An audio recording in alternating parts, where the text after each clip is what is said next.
আজ আমি একদম মিষ্টির দোকানের মতন জিভে গজা রেসিপি আপনাদের সঙ্গে শেয়ার করব। যে কোনো জিনিস একদম পারফেক্টভাবে বানাতে গেলে তার মেজারিংটাও একদম পারফেক্ট হওয়া দরকার, বিশেষ করে যে কোনো মিষ্টি জিনিস বানাতে গেলে। নমস্কার বন্ধুরা, রুমার হেসেলে সবাইকে স্বাগত। আমার আজকের রেসিপি রথযাত্রা স্পেশাল জিভে গজা। রেসিপিটা কেমন লাগলো কমেন্ট করে জানাতে ভুলবেন না। ভালো লাগলে সবার সঙ্গে একটু শেয়ারও করে নেবেন। জিভে গজা বানানোর জন্য সবার প্রথমে ময়দার ডো তৈরি করে নেব। তার জন্য একটা বাটির মধ্যে আমি নিয়ে নিলাম 1 কাপ ময়দা, ওজন হিসেবে আছে 150 গ্রাম। নুন দিয়ে দিলাম 1/4 টিস্পুন। ময়দার সাথে নুনটাকে ভালো করে মিশিয়ে নেব। ময়দার সাথে নুনটা ভালো করে মিশিয়ে নেবার পর এর মধ্যে দিয়ে দিচ্ছি 1.5 টেবিল স্পুন ঘি। আমি ঘি দিয়ে ময়াম দিচ্ছি, আপনারা চাইলে অবশ্যই সাদা তেল দিয়েও ময়াম দিতে পারেন। ঘি দিয়ে ময়দার সাথে খুব ভালো করে মিশিয়ে নেব। ঘি দিয়ে ময়াম দিলে বেশ একটা মুচমুচে খাস্তা ভাব হয়, আর তেল দিয়ে দিলে কি হয়, বেশ শক্ত হয়। আর শক্ত জিভে গজা অনেকেই খেতে পছন্দ করে না, বিশেষ করে বাড়ির বয়স্কদের জন্য একটু অসুবিধেই হয়।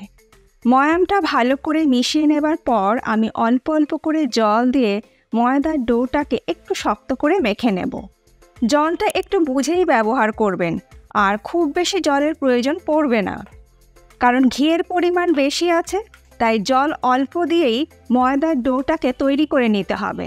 ময়দার ডো আমার তৈরি করে নেওয়া হয়ে গেছে।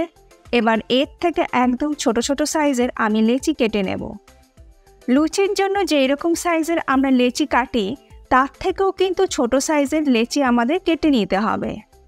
দেখুন, আমি এই রকম ছোট সাইজের লেচি কেটে নিচ্ছি। সমস্ত ডো থেকে লেচি কেটে নেবার পর ঢাকা দিয়ে মিনিট 10 রেখে দেব। অপরদিকে গজার জন্য চিনির শিরা বা চাশনি তৈরি করে নিতে হবে। তার জন্য কড়াইতে দিয়ে দিলাম 1 কাপ পরিমাণে চিনি, আর দিলাম 1/4 কাপ পরিমাণে জল, দিয়ে দিলাম 3টে ফাটিয়ে নেওয়া ছোট এলাচ। গ্যাসের ফ্লেম হাইতে করে নিয়ে চিনিটাকে ভালো করে মেল্ট করে নেব।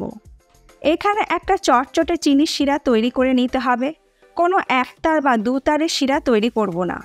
চিনির শিরাটা বেশ একটু চটচটে আর ঘন হবে। ঠিক সেই রকম চিনির শিরা বা চাশনি আমাদের তৈরি করে নিতে হবে। চিনির শিরা তৈরি করে নেবার পর গ্যাসের ফ্লেম আমি বন্ধ করে দিলাম। এরপরে গজাগুলোকে আমি বেলে নেব। হাতের সাহায্যে এই রকম লম্বা করে নিচ্ছি, তারপরে রোলিং পিন দিয়ে লম্বা করে গজাগুলোকে বেলে নেব। তারপরে একটা ছুরি দিয়ে গজার মধ্যে ছিদ্র করে দেব। যদি ছিদ্র না করা হয় তাহলে এই গজাগুলো ভাজার সময় ফুলে উঠবে, তাই অবশ্যই এই কাজটা কিন্তু করতে হবে। লুচি বেলার সময় লেচিটাকে আমরা গোল করে নিই, কিন্তু এই গজা বেলার সময় লেচিটাকে লম্বা করে তৈরি করে নিতে হবে। যেহেতু জিভে গজা, তাই এই রকম জিভা বা জিভের শেপ কিন্তু দিয়ে নিতে হবে, আর অবশ্যই মাঝখান থেকে ছুরি দিয়ে ছিদ্র করে দিতে হবে। আর এই কাজটা না করলে গজা কিন্তু পারফেক্ট হবে না। আর এই গজাগুলোকে খুব বেশি পাতলা করে না বেলে যদি একটু মোটা করে বেলা হয় তাহলে বেশি ভালো হবে। বেশ কয়েকটা গজা আমি বেলে নিলাম, এবার ভেজে নেব। আর বাকি গজাগুলো আমি ভাজতে ভাজতে বেলে নেব। গজাগুলো ভাজবার জন্য কড়াইতে দিয়ে দেবো বেশ পরিমাণ মতো সাদা তেল। মিডিয়াম টু হাই ফ্লেমে তেলটাকে হালকা করে গরম করে নেবার পর গজাগুলোকে তেলের মধ্যে ছেড়ে দিচ্ছি। একসাথে 4-5টা গজা তেলের মধ্যে দিয়ে আমি ভেজে নিচ্ছি। এবার মিডিয়াম ফ্লেমে গজাগুলোকে ভালো করে ভেজে নেব। উল্টে পাল্টে একটু লাল লাল করে গজাগুলোকে আমি ভেজে নেব। আমাদের প্রথম ব্যাচের গজাগুলো ভেজে নেওয়া হয়ে গেছে। তুলে নিয়ে 3 থেকে 4 মিনিট একটা পাত্রের মধ্যে রেখে দেব। তারপরে চিনির রস বা শিরার মধ্যে দিতে হবে। এই একই রকমভাবে আমি সেকেন্ড ব্যাচের গজাগুলোকেও ভেজে নিচ্ছি। সেকেন্ড ব্যাচের গজাগুলো যখন সম্পূর্ণ ভাজা হয়ে যাবে, তারপরে প্রথম ব্যাচের গজাগুলো চিনির রস বা চিনির শিরার মধ্যে দিয়ে দেব।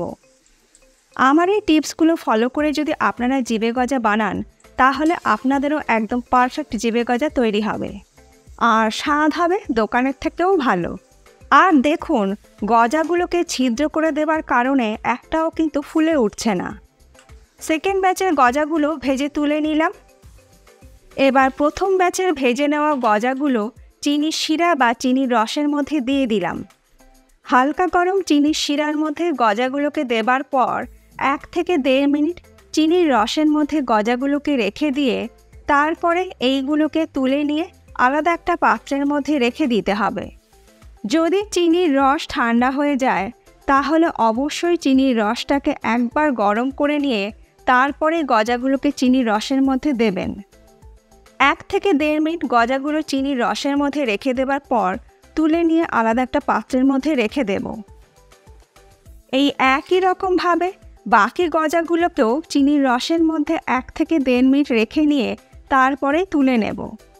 আর এই জিবে গজাগুলোকে আপনারা 6 থেকে 7 মাস কোনো এয়ারটাইট কন্টেনারের মধ্যে ভরে স্টোর করে রেখে দিতে পারেন। আর এই জিবে গজাগুলো এতটাই সুস্বাদু হয় খেতে যে একবার খাবে সে বারবার খেতে চাইবে।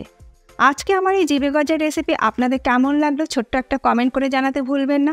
ভালো লাগলে সবার সঙ্গে একটু শেয়ারও করে নেবেন।